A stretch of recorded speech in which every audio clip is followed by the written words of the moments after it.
Hello everyone, welcome my new video. তো এই ব্লগটা ছিল জামাই ষষ্ঠীর দিনে আমরা কি করলাম, চলো সেটাই তোমাদের সবার সাথে শেয়ার করি। তো এবারে জামাই ষষ্ঠীটা ছিল আমাদের একদমই আলাদা।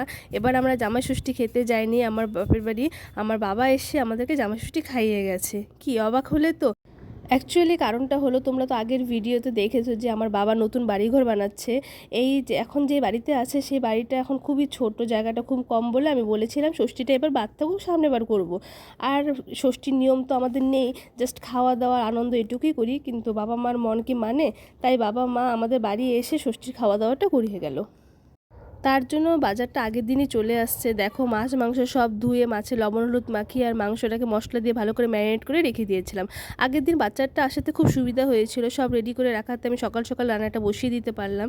তো সকালে প্রথমে আমি রান্নাটা করেছিলাম মাছের মাথা দিয়ে মুগের ডাল। তার জন্য প্রথমে মুগের ডালটাকে ভেজে নিয়ে সিটি লাগিয়ে দিয়েছিলাম।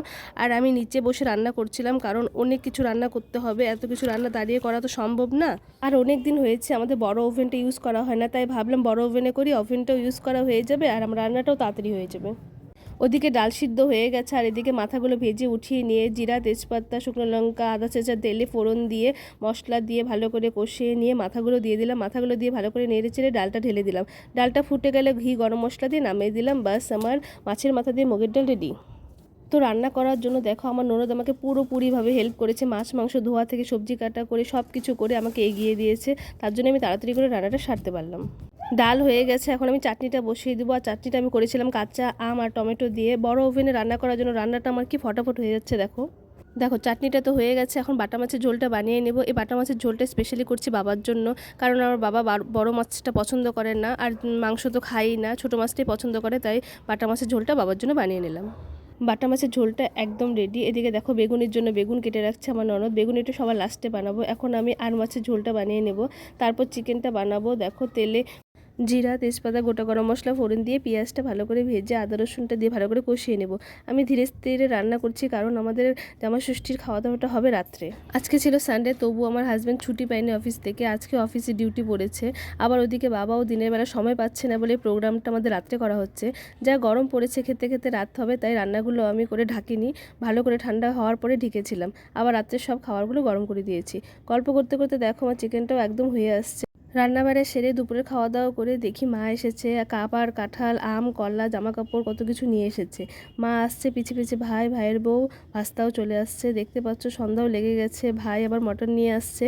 আমি সারাদিন রান্না করেছি বলে ননদ বলছে মটনটা আমি বানিয়ে দিচ্ছি, তাই ননদ মটনটা বানিয়ে নিল আর আমি ওকে একটু হেল্প করে দিলাম। দুজনে মিলে ফটাফট করে কাজকর্ম সব সেরে নিলাম। রান্নাবাড়া সারতে সারতে রাত 10টা বেজে গেছে, দেখি বাবাও চলে আসছে। তো প্রথমে গিফট দেওয়া নেওয়া হয়ে গেল। তো প্রথমে আমার হাজব্যান্ড মা বাবাকে গিফট দিয়ে দিল, পরে ননদের জামাইও আমার মা বাবাকে গিফট দিল, শ্বশুর শাশুড়িকেও দিল। আমার বাবা তো নিজে আমাদের জন্য গিফট এনেছে, কিন্তু যখন আমাদের বাড়ির থেকে দেওয়া হচ্ছে তখন বলছে এসবে কি দরকার ছিল, তোমরা কি পাগল নাকি, আরও কত কিছু। তো যাই হোক, এদিকে গল্পগুজব হচ্ছে, এদিকে দেখো আমার ভাইয়ের বউ বেগুনি ভাজছে, হেল্প করে দিচ্ছে। আমার ননদই বেগুনি ভাজছিল, ও বললো তোমরা খেতে দাও, বাকিগুলো আমি ভেজে দিচ্ছি।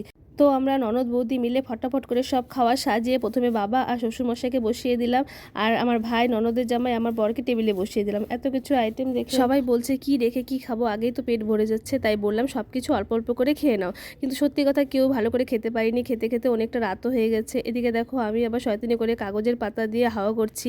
মা তো দেখে কি বকা, এগুলো আবার কি হাওয়া দিবা, ভালো করে পাখা দিয়ে হাওয়া দাও। তো মেলদেরকে খেতে বসিয়ে দিয়ে আমরা ফিমেলরা বসে গেছি গল্প করতে, আর এক একজনের খাওয়া দেখে হাসাহাসি চলছে। ফিমেলদের মাঝখানে এই দেখো একজন মেল বসে আছে, দুষ্টামি সমানে করে যাচ্ছে, আর ওকে নিয়ে টানাটানি চলছে। ওদের খাওয়া দাওয়া হয়ে গেলে আমরা সবাই গোল করে বসে গেলাম খেতে। এখন আমাদেরকে নিয়ে ওরা হাসাহাসি করছে। সত্যি খুব মজা হলো এবার জামাই ষষ্ঠীতে। দেখো রাত 1:45 বাজে, খাওয়া দাওয়ার সাথে সাথে বৃষ্টি নেমে গেছে, তাই ভাইয়ের বউ চলে গেল। এখন মাও বেরিয়ে যাচ্ছে, এত রাতে যাচ্ছে দেখে বললাম সবাই সাবধানে যেও। আজকের জন্য এতটুকুই, বাই বাই সবাইকে, দেখা হচ্ছে আবার নেক্সট ব্লগে।